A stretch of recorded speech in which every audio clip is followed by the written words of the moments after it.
ഈശോ മിശിഹായ്ക്ക് സ്തുതിയായിരിക്കട്ടെ.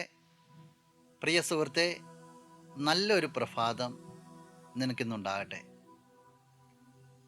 ഈശോയുടെ സ്നേഹത്തിൻ്റെ പര്യായമായിട്ട് നീ നിൻ്റെ ജീവിതത്തെ നയിക്കുമ്പോൾ അനുദിന ജീവിതത്തിൽ നിനക്ക് ഒരു പിടി അവസരങ്ങൾ കിട്ടും. മറ്റുള്ളവരേക്ക് സ്നേഹം പങ്കുവയ്ക്കുവാനായിട്ട്, മറ്റുള്ളവരെ സഹായിക്കുവാനായിട്ട്, മറ്റുള്ളവരെ വളർത്തുവാനൊക്കെ ആയിട്ട്. മറ്റുള്ളവരെ സഹായിക്കാനും വളർത്തുവാനുമായിട്ട് ഇറങ്ങുമ്പോൾ നമ്മൾ ശ്രദ്ധിക്കേണ്ട ഒരു കാര്യമുണ്ട്. ഇല്ലെങ്കിൽ ജീവിതത്തിൽ അബദ്ധങ്ങൾ പറ്റാം. അതിനെക്കുറിച്ച് ഈശോ പറയുക ഇപ്രകാരമാണ്. വിശുദ്ധ മത്തായി അറിയിച്ച സുവിശേഷം 6-ാം അധ്യായം 3-4 തിരുവചനങ്ങൾ.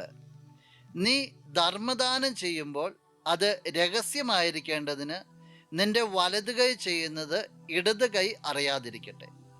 രഹസ്യങ്ങൾ അറിയുന്ന നിൻ്റെ പിതാവ് നിനക്ക് പ്രതിഫലം നൽകും. ഈശോ ഓർമ്മപ്പെടുത്തിയാണ്, നീ ചെയ്യുന്നതെല്ലാം നല്ല കാര്യം, മറ്റുള്ളവരിലേക്ക് കാരുണ്യം കാണിക്കുന്നു, സ്നേഹം കാണിക്കുന്നു. പക്ഷേ ഈശോ പറയുന്നത് രഹസ്യമായിരിക്കണം.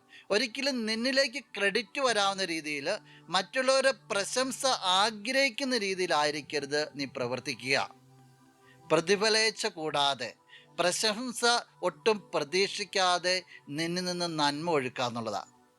പ്രിയ സുഹൃത്തെ, നിനക്കത് സാധിക്കട്ടെ. നമുക്കൊരു നിമിഷം ഒന്ന് കണ്ണുകൾ അടയ്ക്കാം. ഈ പ്രഭാതത്തെ പ്രത്യേകമായിട്ട് തമ്പുരാൻ്റെ സന്നിധിയിലേക്ക് കൊടുക്കാം.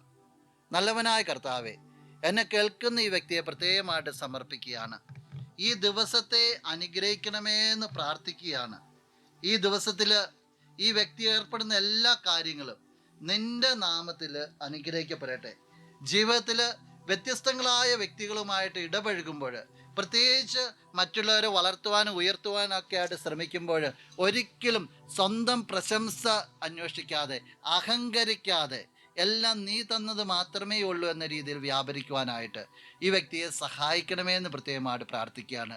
ഇന്നേ ദിവസം എല്ലാ തരത്തിലുള്ള തിന്മകളിൽ നിന്ന്, അപകടങ്ങളിൽ നിന്ന്, അനർത്ഥങ്ങളിൽ നിന്ന് ഈ വ്യക്തിയെ സംരക്ഷിക്കണമേ എന്ന് പ്രാർത്ഥിക്കുന്നു.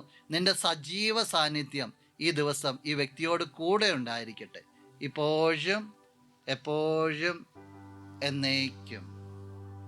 ആമേൻ. ജീവനുമെൻ്റെ സർവസ്വവും